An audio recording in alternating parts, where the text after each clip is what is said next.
지난 시간 우리는 아기 예수를 찾아간 이 목자들과 그들의 말에 반응하는 마리아를 함께 살펴봤습니다. 천사들이 기쁨의 좋은 소식을 가지고 이 목자들을 찾아왔습니다. 이는 하나님이 자기 백성에게 기쁨을 주기 위하여서 이 방문하시는 그러한 그림이 되죠. 하나님이 모든 자가 아니라 자기 백성에게 기쁨을 주기 위해 찾으신 것은 그분이 주시는 기쁨이 모두를 위한 기쁨이 아님을 보여준과 동시에 그분이 주시는 기쁨에 반응할 수 있는 것은 하나님의 백성밖에 없음을 보여주는 중요한 내용이 됩니다. 잘 아시다시피 아무리 기쁨을 주어도 기쁨을 기쁨으로 여기지 않으면 사람은 반응하지 않습니다. 사랑하는 가족을 위해서 아내가 또 어머니가 맛있는 요리를 준비해 주셨습니다. 보통 요리를 하는 사람들이 갖고 있는 좀 기대가 있는데 그 기대가 무엇입니까? 자신이 만든 요리를 가족들이 맛있다고 기뻐하며 또 맛있게 먹는 것이죠. 그러니까 자신의 요리에 기뻐하는 모습을 기대한다는 것입니다. 그런데 한 입 딱 먹자마자 남편과 자녀들이 음식 맛이 왜 이래? 너무 싱거운 것 같은데, 또는 너무 짠 것 같은데, 그렇게 준비한 요리를 먹는 것에 주저하거나 제대로 먹지를 않으면 요리를 준비한 엄마나 또 이 아내의 심정이 여러분 어떠하겠습니까? 내가 두 번 다시 요리해 주나 봐라. 그렇게 마음이 상해서 당분간 요리를 하려고 하지 않습니다. 여러분 똑같습니다. 아무리 하나님이 큰 기쁨을 주셔도 세상은 그것을 기쁨으로 여기지 않습니다. 내 입맛에 맞지 않으면 그 기쁨 앞에서도 불평을 합니다. 그러니까 하나님이 주시는 기쁨에 기뻐하는 그러한 반응을 보이지 않는다는 것이죠. 그러나 하나님의 택한 백성은 다릅니다. 하나님이 주시는 기쁨을 기쁨으로 여깁니다. 그러니까 하나님의 자녀만이 하나님이 주시는 기쁨에 제대로 된 반응을 보일 수 있는 것입니다. 그래서 목자들과 마리아를 통해서 제가 지난주 4가지 정도를 말씀을 드렸는데 혹시 기억이 나십니까? 첫째, 신앙의 진지함을 가지고 확인하는 모습. 둘째, 지체하지 않고 즉각 반응하는 모습. 셋째, 포기하지 않고 반복하여 찾는 모습. 넷째, 머리가 아닌 마음에 새기는 모습입니다. 목자들과 마리아는 하나님의 택한 백성을 대표하는 그러한 인물들입니다. 그러니까 그들은 성도가 누구인가 하는 것을 보여주는 그러한 역할을 하기도 하는 것이죠. 그러면 목자들과 마리아가 보인 모습은 곧 누구의 모습이기도 해야 하는 것입니까? 우리의 모습이기도 해야 하는 것입니다.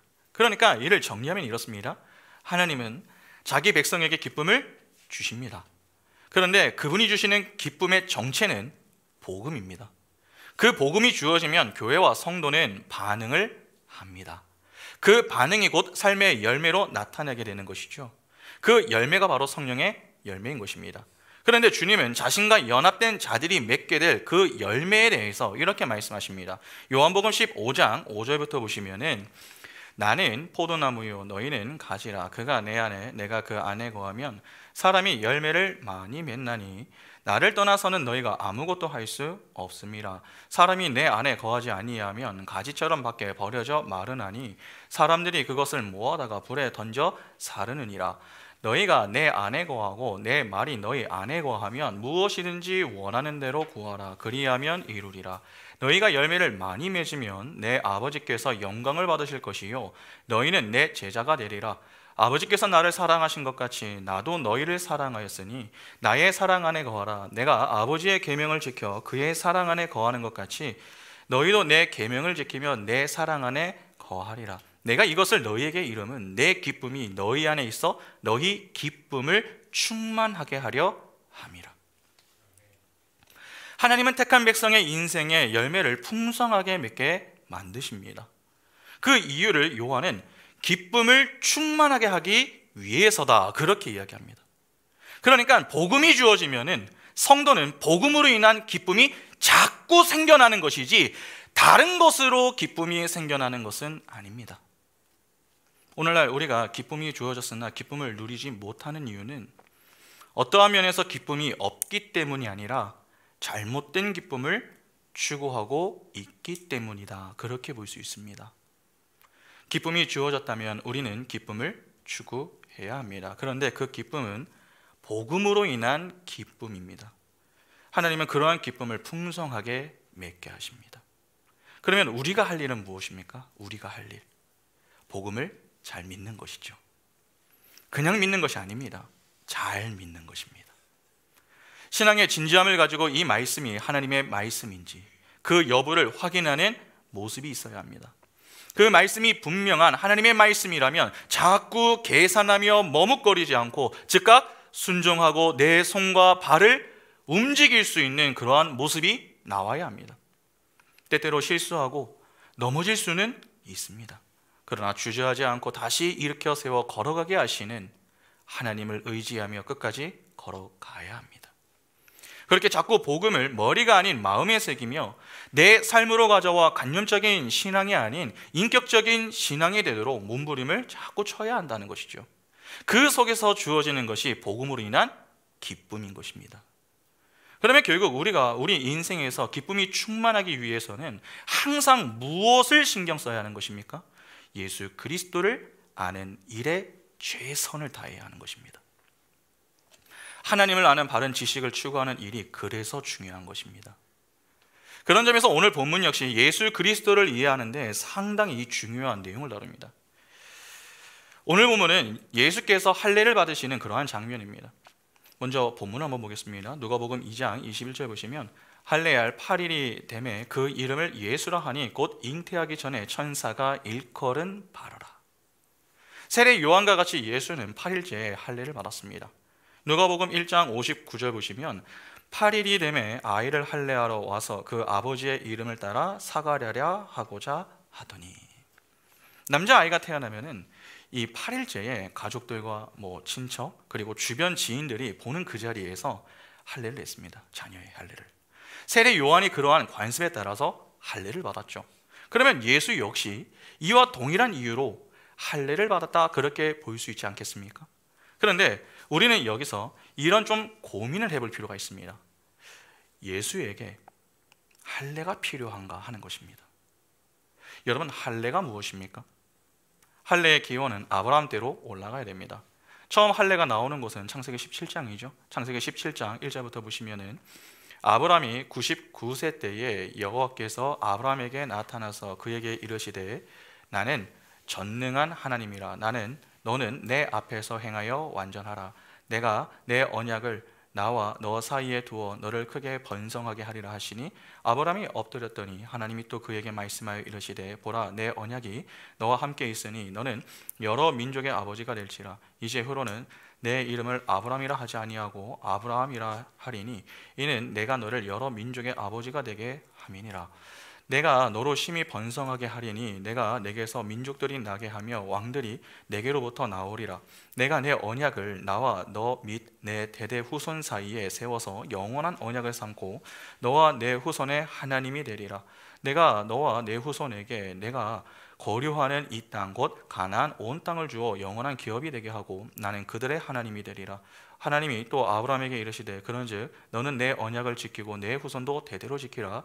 너희 중 남자는 다 할례를 받으라. 이것이 나와 너희와 너희 후손 사이에 지킬 내 언약이니라. 여기 보면 하나님이 아브라함에게 할례를 요구하십니다. 기본적으로 할례라고 하는 것은 이 남자 성기의 표피를 일부 베어내는 것인데 그러한 것을 지금 이 아브라함에게 요구하시는 것이죠. 왜 하나님이 아브라함에게 할례를 요구하시는 것입니까? 언약의 표징으로 요구하시는 것입니다. 잘 아시다시피 하나님과 아브라함은 언약을 맺었습니다. 그 내용이 창세기 15장에 나옵니다. 창세기 15장 9절부터 보시면 여호와께서 그에게 이르시되 나를 위하여 3년 된 암소와 3년 된 암염소와 3년 된 순양과 산 비둘기와 집 비둘기 새끼를 가져올지니라.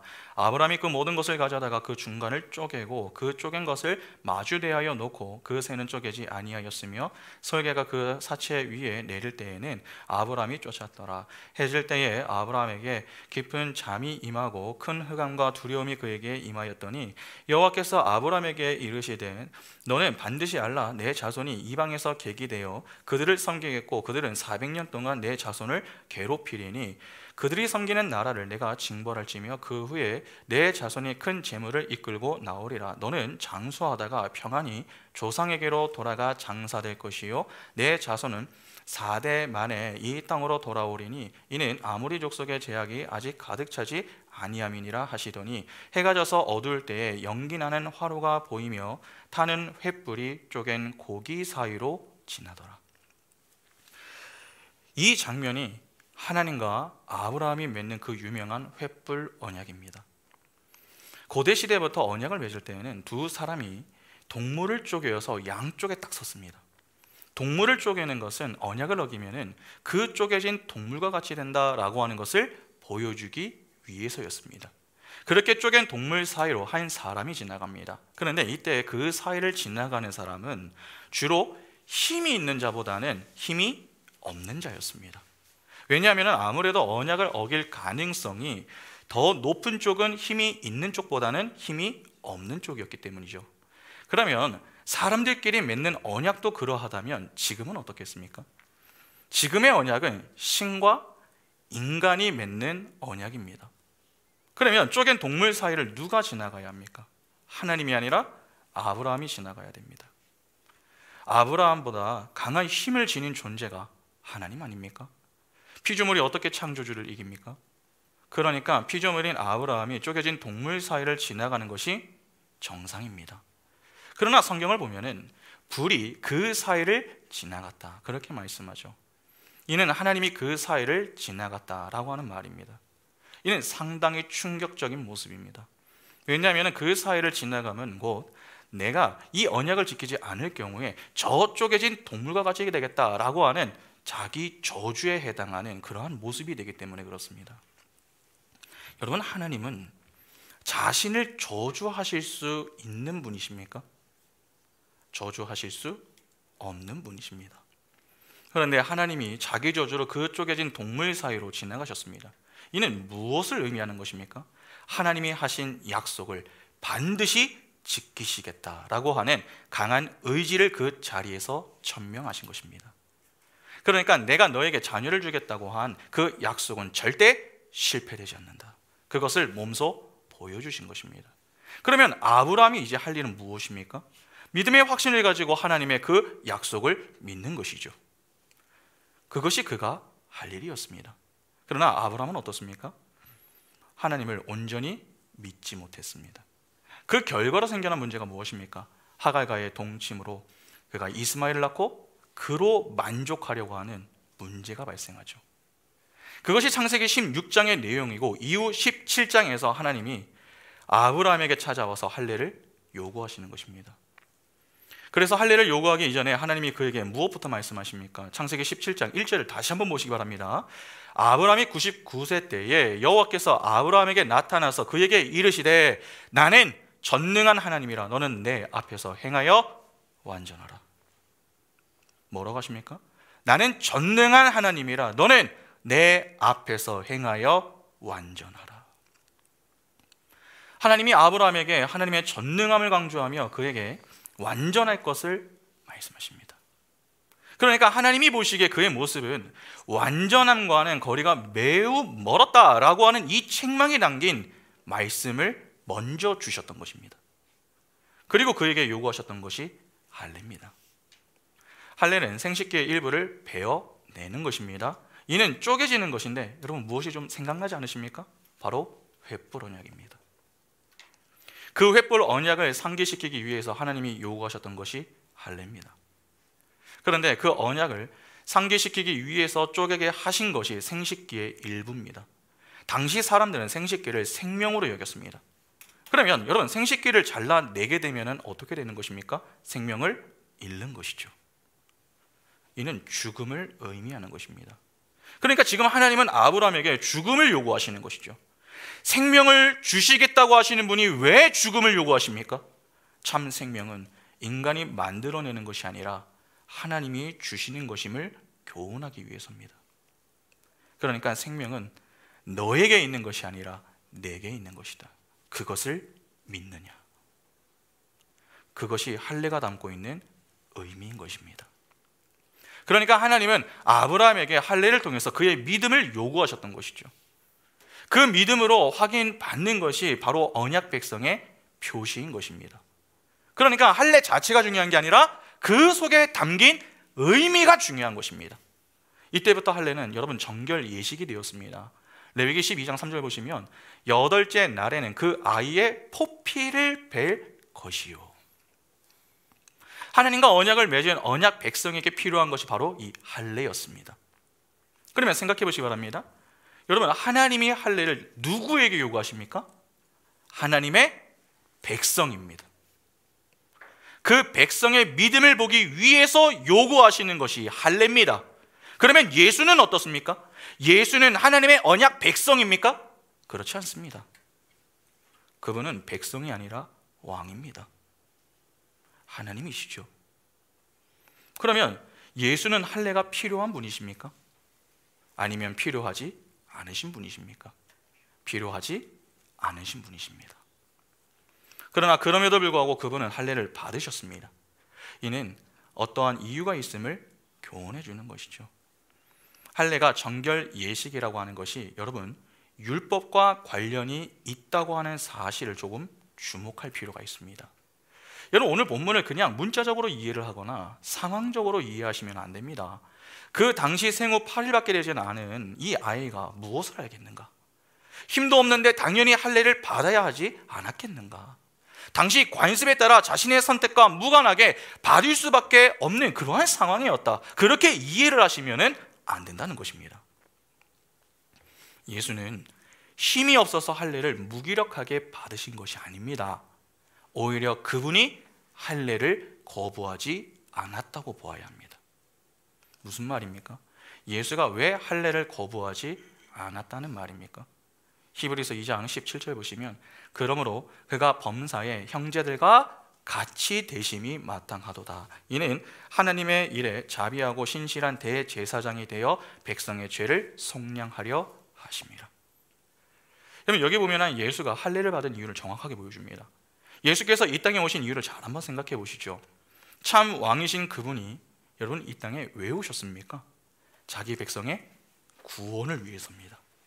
그러면 예수께서 구원하기 위하여 오실 때에 그 백성들의 상태는 어떤 상태였습니까?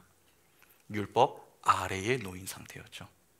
갈라디아서 4장 4절과 5절 보시면 때가 참에 하나님이 그 아들을 보내사 여자에게서 나게 하시고 율법 아래에 나게 하신 것은 율법 아래에 있는 자들을 속량하시고 우리로 아들의 명분을 얻게 하려 하심이라.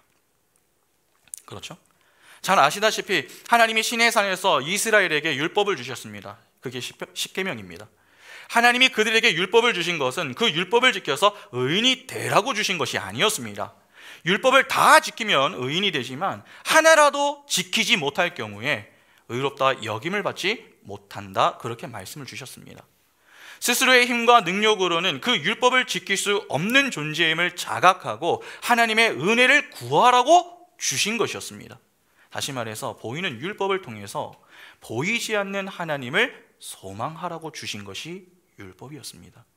그러니까 율법은 인간의 불가능함과 유한함을 확인시켜주면서 그들의 죄인됨을 깨닫게 함과 동시에 하나님의 은혜의 필요성과 중요성을 깨닫게 할 그러한 목적으로 주어졌던 것입니다. 그러나 이스라엘은 하나님의 의도를 오해해서 그래, 우리가 율법을 지켜서 의인이 되어보자, 그렇게 오해를 한 것입니다. 그 결과가 율법주의와 형식주의로 나타나게 된 것입니다. 당시 유대교에 속한 자들이 다 이러한 문제를 가지고 있었습니다. 형식과 율법은 있습니다. 그러나 정작 하나님이 없는 기이한 그러한 모습이 가득했던 것입니다.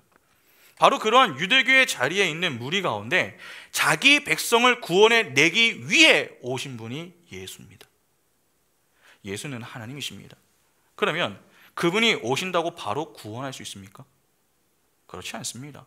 여러분, 죄 용서는 누가 구해야 하는 것입니까? 죄를 지은 죄인이 구해야 합니다. 그러나 인간이 직접 죽지 못했기 때문에 구약시대에 했었던 것이 제사였습니다. 제사 때 그들은 제물을 죽여야 했었죠. 특히 제물을 죽이기 전에 죄인은 그 제물의 머리에 안수를 했습니다. 이는 자신의 죄가 전가됨을 뜻하는 것이죠. 내 죄가 이 짐승에게로 옮겨가는 것입니다.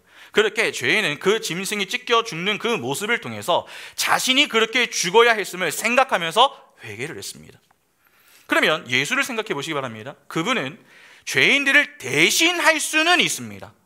재물과 같이 대신하여 죽을 수는 있습니다. 그러나 문제는 무엇입니까? 대표가 될 수는 없는 것입니다. 예수는 죄가 없는 분이십니다. 그리고 그분은 하나님이십니다.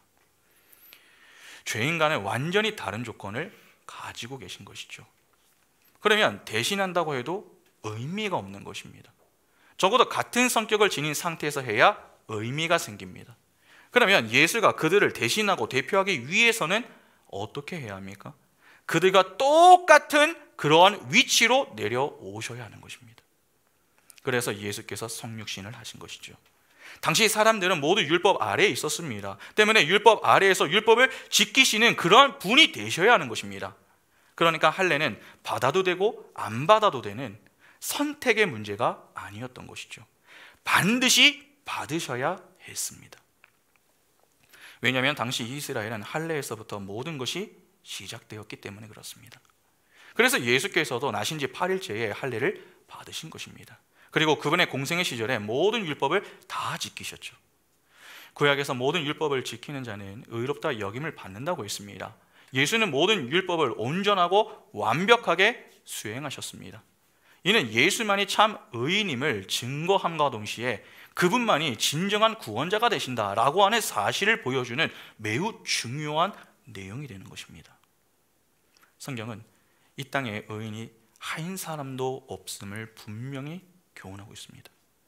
그러니까 이 땅에는 죄인들밖에 없는 것입니다. 죄인들에게 가장 필요한 것이 무엇입니까? 구원입니다. 그 구원을 주실 수 있는 참 메시아가 예수라는 것이죠. 그래서 오늘 본문에 아이의 이름을 예수라 짓는 그러한 내용이 나오는 것입니다. 사실 마리아가 낳을 아이의 이름은 이미 정해져 있었습니다. 천사가 수태고지를 할 때에 다 이야기를 해주지 않았습니까? 때문에 마리아가 그에 따라 아이의 이름을 예수로 지은 것입니다. 그러면 궁금하지 않으십니까? 왜 많고 많은 이름 중에 굳이 예수여야 하는가 하는 것입니다. 예수는 여호와는 구원이시다라고 하는 의미입니다. 그러니까 이미 그 이름 속에 구원을 내포하고 있는 것이죠. 이 땅에 오시는 성자의 이름이 예수여야 하는 것은 여러분 그분의 사역과 관련이 있습니다. 이는 구약의 때부터 지속 반복적으로 힌트되었습니다. 예수란 이름은 구약의 여호수아, 호세아와 다 같습니다. 여호수아가 어떤 인물이었습니까? 그는 모세 뒤를 이어서 지도자가 되었던 인물이죠. 이스라엘의 중보자로 그들을 품고 요단강을 건넙니다. 그리고 하나님이 하신 약속의 땅으로 들어갑니다. 그렇게 그는 이스라엘을 데리고 가나안 전쟁을 승리로 이끌어냅니다. 그러면 호세아는 어떻습니까? 그는 하나님의 말씀에 따라서 창녀 고멜에게 장가를 들었던 그러한 인물입니다. 자녀를 낳았음에도 불구하고 고멜이 도망을 갔을 때에 돈을 주고서 직접 데리고 옵니다. 그러니까 고멜은 신랑인 호세아로 인해서 생명을 얻은 것입니다. 그러면 여호수아와 호세아가 했었던 이 사역들을 종합해 보시기 바랍니다. 그들이 무엇을 했습니까? 하나님의 택한 백성을 찾아가 그들과 함께하면서 그들을 인도했습니다. 다시 말해서 구원해냈다는 것입니다. 이스라엘이 무엇을 잘한 것이 있습니까? 그들이 진짜 광야 생활을 하면서 믿음으로 잘 살아서 하나님이 그들을 가나안 땅에 들어가게 하신 것입니까? 그렇지 않습니다. 여러분 고멜은 또 어떻습니까? 그녀는 쾌락을 위해서 살았던 여인이었습니다. 신랑을 떠나서 자기 마음대로 살고자 했었던 그러한 여인이었죠. 그러니까 버림을 받아도 아무런 말을 할 수 없는 그러한 여인이었던 것입니다. 그런데 그녀가 무슨 요청을 해서가 아니라 도리어 호세아가 먼저 그녀를 찾아가 돈을 지불하고 데리고 왔습니다. 그러니까 신부를 위해 신랑이 희생하는 것입니다. 그 신랑의 희생으로 인해 신부가 건짐을 받는 그러한 그림 아닙니까? 이는 모두 장차 오실 예수의 사역에 관한 힌트였습니다. 여러분 예수께서 이 땅에 왜 오십니까? 자기 백성을 구원해 내기 위해서 오신 것입니다. 선지자, 제사장, 왕으로 오신 예수는 자기 백성을 품고 하나님이 약속하신 땅으로 인도해 가시는 분이십니다. 그런데 문제는 이 땅에 있는 자기 백성들이 예수를 알아보지 못한다는 것이죠. 그러나 그렇다고 해서 예수가 그런 그들을 포기했습니까? 아닙니다. 포기하지 않았습니다. 사랑하시되 끝까지 사랑하시는 은혜로 그들을 품에 안으셨습니다. 그렇게 십자가에서 그들의 죄를 대신하고 대표하고 죽으시고 그분의 의를 그들에게 전가시켜 주심으로 그들을 살려내시는 것입니다. 그 사역을 하기 위해서 오신 분이 예수입니다. 그 예수로 인하여 예수의 품에 있는 자들이 받게 되는 것이 무엇입니까? 생명입니다. 요한복음 20장 31절에 오직 이것을 기록함은 너희로 예수께서 하나님의 아들 그리스도이심을 믿게 하려 함이요 또 너희로 믿고 그 이름을 힘입어 생명을 얻게 하려 함이니. 그러니까 예수가 이 땅에 오신 이유는 하나님의 백성의 죄를 구원하기 위해서 오신 것입니다. 다시 말해서 죄와 관련이 있다는 것이죠. 예수는 다른 것 때문에 오신 게 아닙니다. 우리 스스로 해결하지 못하는 그 죄의 문제를 해결해 주기 위해서 오신 것입니다. 그런데 여기서 흥미로운 사실을 하나 발견할 수 있습니다. 여호수아와 예수를 보면은 공통점이 하나 있습니다. 모세 뒤의 지도자가 누굽니까? 여호수아입니다. 여호수아 뒤에 지도자가 세워집니까? 세워지지 않습니다. 그런데 예수도 한번 보시죠. 마태복음을 보면은 예수의 족보로 시작을 합니다. 그런데 그 족보를 보면은 누구에서 끝이 납니까? 예수에서 끝이 납니다. 그 뒤에 더는 족보에 관한 이야기가 나오지 않습니다.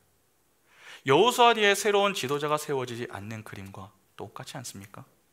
왜 여호수아 뒤에 지도자가 세워지지 않으며 예수 뒤에는 족보가 나오지 않는 것입니까? 여러분, 여호수아는 예수의 모형입니다. 이스라엘을 품고 하나님이 약속하신 땅에 들어갔습니다. 때문에 더 이상 지도자는 필요하지 않습니다. 이제 그들이 해야 할 것은 그 땅에 계시는 하나님을 믿으며 사는 것이기 때문이죠. 그러나 이스라엘은 그랬습니까? 그렇게 하지 않았습니다. 그래서 생겨났던 것이 사사시대 아닙니까? 사람이 각기 자기의 소견에 옳은 대로 살았다.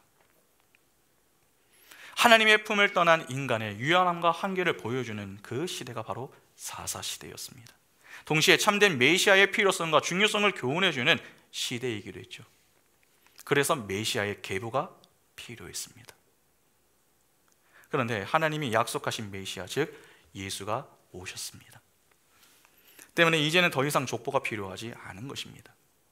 왜냐하면 예수 안에 속한 모든 자들이 다 한 형제요 자매가 되기 때문이죠. 다시 말해서 더는 참 메시아가 오실 필요가 없으며 참 메시아이신 예수 안에 거하면 다 끝이다 라고 하는 것입니다. 하나님은 우리를 그냥 보시는 것이 아닙니다. 예수라는 안경을 쓰고 우리를 바라보십니다. 그러니까 우리를 작은 예수로 보시는 것이죠. 그러면 당연히 족보는 어디에서 끝나는 것이 정상입니까? 예수에서 끝나는 것이 정상인 것입니다. 그래서 여호수아와 예수 뒤에는 지도자나 족보 이야기가 나오지 않는 것입니다. 예수는 그 이름 자체에 사역과 관련이 있다, 그렇게 말씀을 드렸습니다. 예수란 이름이 구원을 담고 있다고 했죠. 그래서 당시 예수란 이름은 매우 흔한 이름 중에 하나였습니다.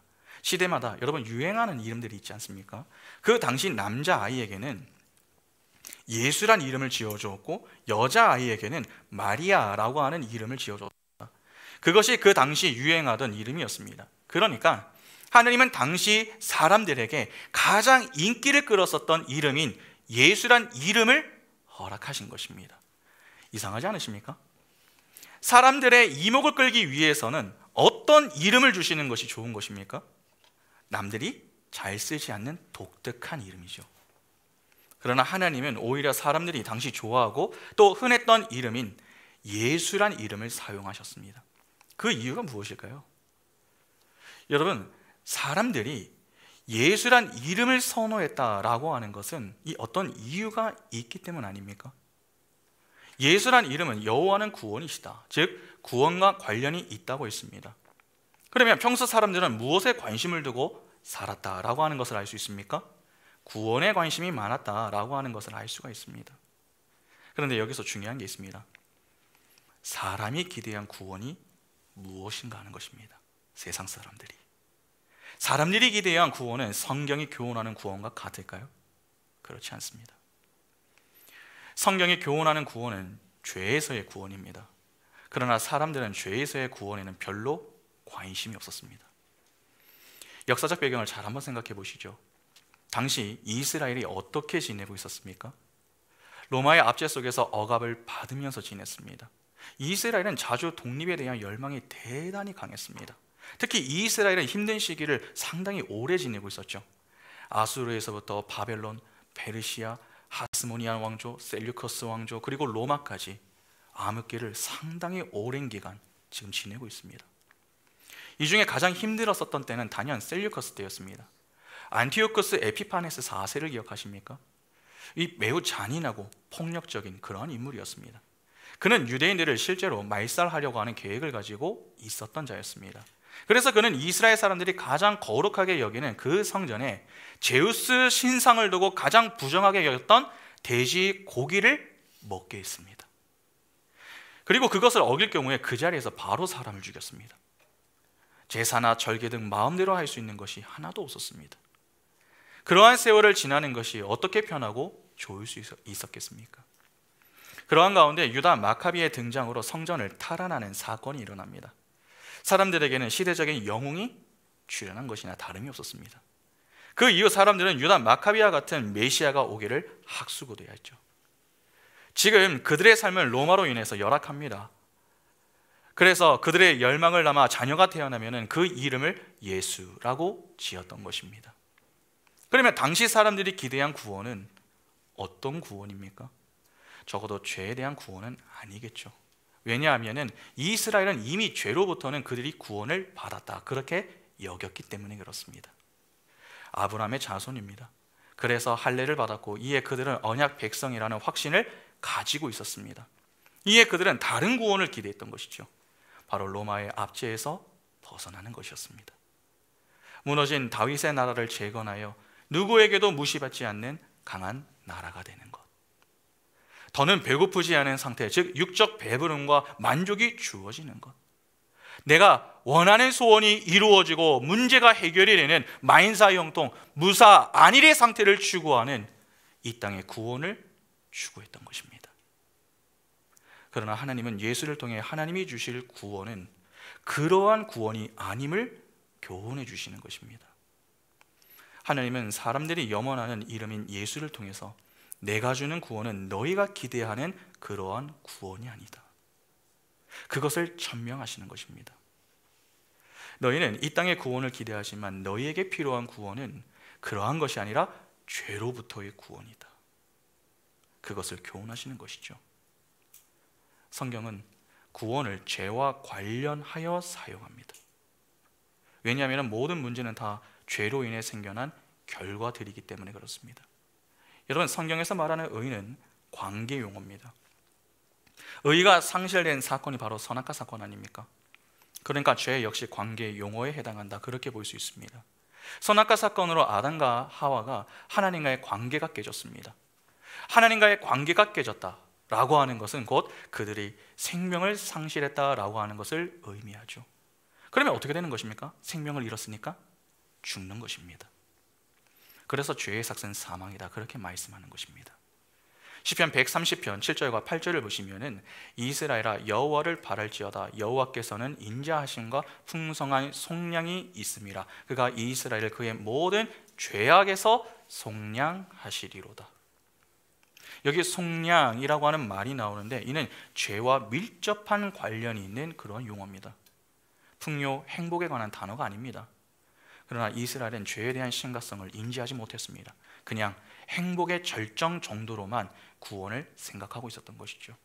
그것이 유대인들의 착각이었습니다.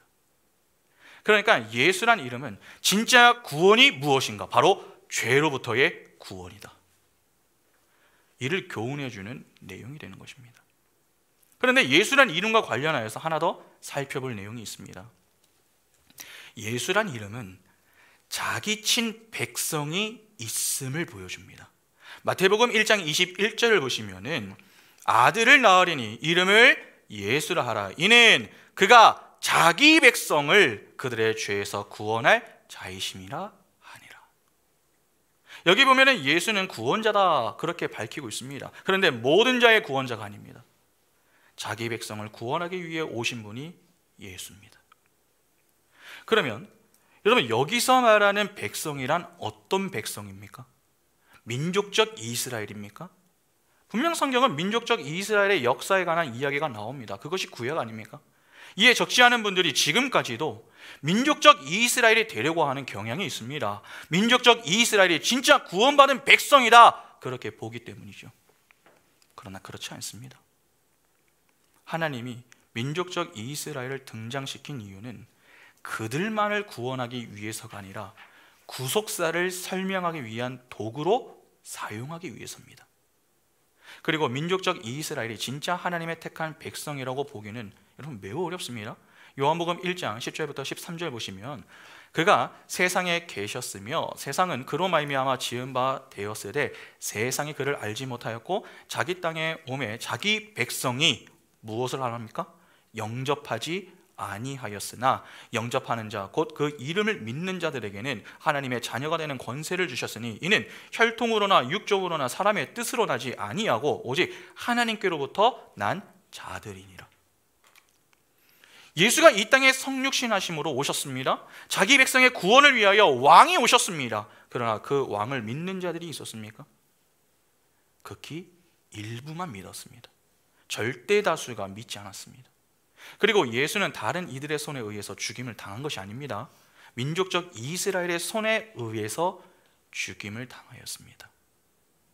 친 백성이라면 구원을 주기 위해 오신 메시아를 죽일 수 있는 것입니까? 그렇지 않죠. 다른 이들이 죽이려고 달려들 때에 자신들이 피를 흘려서라도 메시아를 보호하려고 했을 가능성이 더 높습니다. 그러니까 민족적 이스라엘은 친 백성이 아닌 것입니다. 그러면 누가 친 백성입니까? 사도행전 13장 48절에 이방인들이 듣고 기뻐하여 하나님의 말씀을 찬송하며 영생 주시기로 작정된 자는 다 믿더라. 바로 복음을 듣고 예수를 믿어 하나님의 백성이 된 자들이 진짜 하나님의 친 백성입니다. 성경을 보면 그렇게 복음으로 인해 예수를 믿게 될 자들이 참 많다, 그렇게 말씀합니다. 사도행전 18장 9절과 10절 보시면은 밤에 주께서 환상 가운데 바울에게 말씀하시되 두려워하지 말며 침묵하지 말고 말하라. 내가 너와 함께 있음에 어떤 사람도 너를 대적하여 해롭게 할 자가 없을 것이니 이는 이 성중에 내 백성이 많음이라 하시더라. 그들은 언제부터 그러면 친 백성이 된 것입니까? 작정된 자들이 있다라고 했는데 도대체 그 작정의 때가 언제입니까? 에베소서 1장 3절부터 보시면 찬송하리로다 하나님 곧 우리 주 예수 그리스도의 아버지께서 그리스도 안에서 하늘에 속한 모든 신령한 복을 우리에게 주시되 곧 창세전에 그리스도 안에서 우리를 택하사 우리로 사랑 안에서 그 앞에 거룩하고 흠이 없게 하시려고 그 기쁘신 뜻대로 우리를 예정하사 예수 그리스도로 말미암아 자기의 아들들이 되게 하셨으니 이는 그가 사랑하시는 자 안에서 우리에게 거저 주시는 바 그의 은혜의 영광을 찬송하게 하려는 것이라. 바로 태초부터입니다. 태초부터. 그러니까 태초부터 구원하기로 작정된 자들이 바로 하나님의 친 백성인 것입니다. 성경은 모든 자가 하나님의 백성이다, 그렇게 말씀하지 않습니다. 하나님의 택함을 받은 무리만이 구원을 받음을 분명하게 말씀하죠. 요한복음 17장 6절부터 9절에 세상 중에서 내게 주신 사람들에게 내가 아버지의 이름을 나타내었나이다. 그들은 아버지의 것이었는데 내게 주셨으며 그들은 아버지의 말씀을 지키었나이다. 지금 그들은 아버지께서 내게 주신 것이 다 아버지로부터 온 것인 줄 알았나이다. 나는 아버지께서 내게 주신 말씀들을 그들에게 주었사오며 그들은 이것을 받고 내가 아버지께로부터 나온 줄을 참으로 아오며 아버지께서 나를 보내신 줄도 믿었사옵나이다. 내가 그들을 위하여 비옵나니 내가 비옵는 것은 세상을 위함이 아니요 내게 주신 자들을 위함이니이다. 그들은 아버지의 것이로소이다. 그러니까 보편 구원론자들의 주장은 참 그럴듯하지만 성경적이지는 않은 것입니다. 하나님이 예수를 보내신 것은 모든 자들을 위함 때문이 아닙니다. 오직 하나님이 구원하기로 작정한 자기 백성들이 있는데 그들의 구원을 위하여서 보내신 것입니다. 그러면 자연스럽게 우리는 이런 질문을 좀 던져볼 수 있습니다. 그 백성이 참인가 거짓인가의 구분은 무엇으로 알 수 있는가 하는 것입니다. 바로 믿음입니다. 요한복음 1장 12절과 13절 다시 한번 보겠습니다. 영접하는 자 곧 그 이름을 믿는 자들에게는 하나님의 자녀가 되는 권세를 주셨으니 이는 혈통으로나 육정으로나 사람의 뜻으로 나지 아니하고 오직 하나님께로부터 난 자들이니라. 민족적 이스라엘이 왜 친백성이 아니었습니까? 그들에게 중요한 것은 믿음이 아니라 혈통이었고 육정이었습니다. 내가 육적 아브라함의 후예인가? 내가 아브라함의 자손인가? 그것이 중요했던 것이죠. 오늘날로 말하면 내가 모태신앙인가? 그것을 중시했다는 것입니다. 그러면 혈통을 따지기 시작하면 그들에게는 무엇이 사라지는 것입니까? 은혜와 믿음이 사라지는 것입니다. 설령 믿음을 갖고 있다고 해도 잘못된 믿음을 가지고 살아갑니다. 그것이 형식주의와 율법주의로 나타났던 것 아닙니까? 그리고 엉뚱한 구원을 기대하며 살았던 것 아닙니까? 그러나 성경은 하나님의 자녀를 오직 하나님께로부터 난 자들이다, 그렇게 말씀합니다. 사도 요한은 누가 하나님의 자녀가 된다고 합니까? 예수를 믿는 자가 하나님의 자녀가 된다고 합니다. 그러니까 예수를 믿는 자만이 하나님의 자녀가 되는 것입니다. 행위가 아닌 믿음으로 하나님의 자녀가 된다는 것이죠. 그런데 그 믿음은 누가 주시는 것입니까? 하나님이 주시는 것입니다. 외부의 도움이 없으면 믿고 싶어도 믿지 못한다는 것이죠. 하나님이 믿음을 선물로 주지 않으시면 죄인은 그 누구도 예수를 믿지 못합니다. 믿지 못하기 때문에 하나님의 자녀가 되지 못합니다. 그러면 결국 죄인들에게 필요한 것은 무엇입니까? 하나님의 은혜인 것이죠. 그 은혜를 주기 위해서 오신 분이 바로 예수 그리스도입니다. 생명이 없기 때문에 생명을 주기 위해서 오신 분, 그분이 예수입니다. 죄로부터 자기 백성을 구원해 내시기 위해서 친히 이 땅의 역사에 내려오신 그분이 예수 그리스도입니다.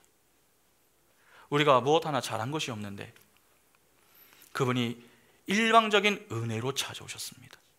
자기 백성의 구원을 위해서 말입니다. 단지 우리를 대신하는 정도의 차원이 아니라 우리를 대표하기 위해서 친히 인간의 몸을 입고 오셨습니다. 그리고 율법 아래에 내려오셔서 8일 만에 할례를 받으시고 모든 율법을 지켜내셨습니다. 그렇게 선악과를 먹지 말라는 명령으로 상징되던 그 율법을 완벽하게 지켜내신 것입니다. 그러한 크신 은혜와 사랑으로 예수는 십자가 위에서 우리를 대신하고 대표하여 우리의 모든 죄를 제거하시고 율법을 온전하고 완전히 지키심으로 선악과를 먹지 않은 의로운 삶을 우리에게 전가해 주신 것입니다. 하나님의 택한 백성은 바로 그 예수가 주시는 생명나무 실과를 먹은 자로 이제는 주님이 주시는 영생의 복을 누리며 살아가게 되는 것입니다. 그러니까 할례와 예수라는 그 이름이 기록된 이 한 절 안에 중요한 복음의 내용이 다 들어가 있는 것입니다. 그런데 이 내용이 누구에게만 의미가 있는 것입니까? 하나님의 친 백성에게만 의미가 있는 것입니다.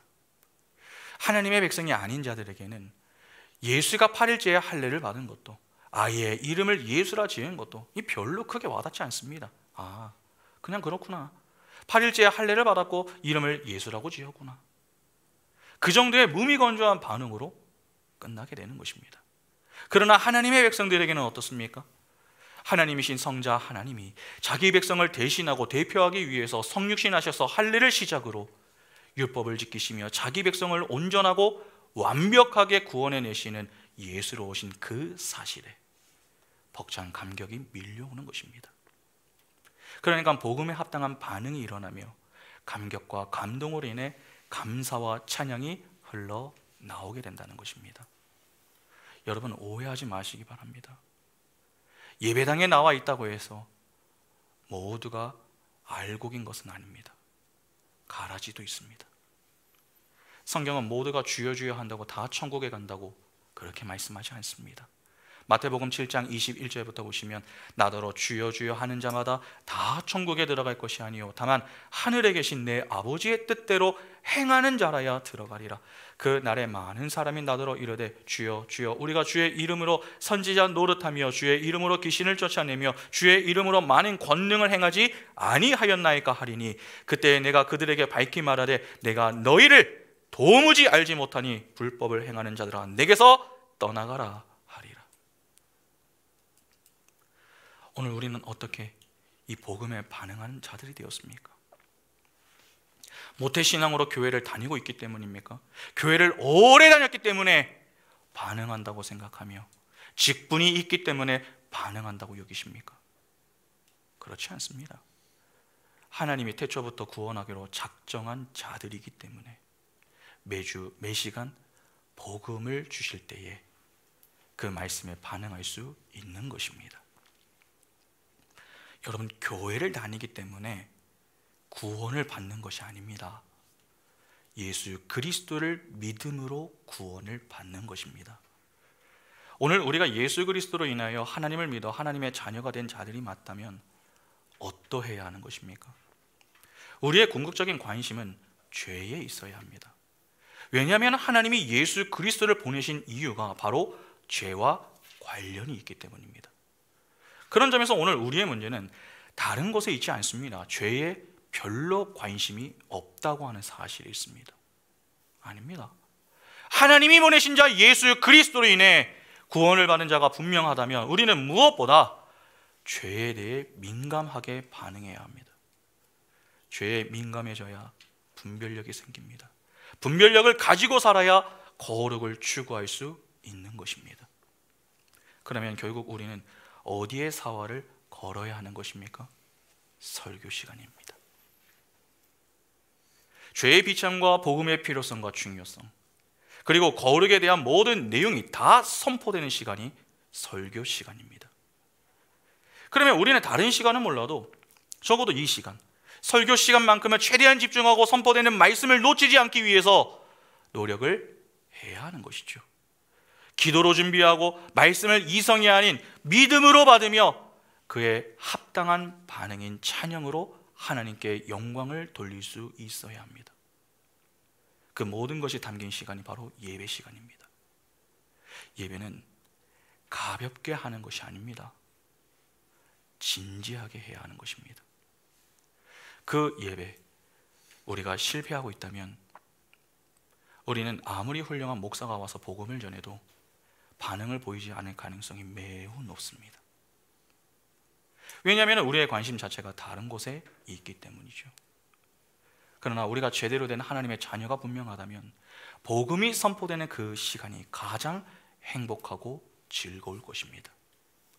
감격과 감사가 늘 가득하며 입술에 찬양이 충만하게 흘러나올 것입니다.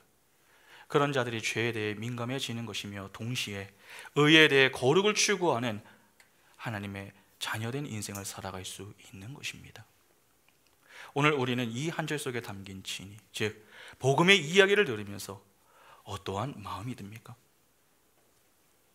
예수께서 우리를 대신하고 대표하여 십자가에 달려 죄를 도말하시고 의를 전가해 주심으로 우리를 죄에서 구원해내시는 예수 그리스도가 우리의 유일한 구원자가 되신다고 하는 그 사실에, 그분이 우리 인생에 함께하고 계신다는 그 사실에 진정 감사와 감격이 있습니까? 복음을 들을 때마다 우리의 가슴이 늘 뜨거워지고 감격과 감사가 고백될 수 있기를 바랍니다. 그리고 그렇게 죄에 대해 민감해지고 분별력을 가지고 점점 거룩함을 추구하여 하나님의 자녀로 합당한 인생을 살아가실 수 있기를 바랍니다. 그 인생이 남의 인생이 아닌 그 인생의 주인공이 바로 내가 될 수 있는 복이 우리 모두에게 늘 충만할 수 있기를 간절히 소망합니다. 함께 찬양하겠습니다.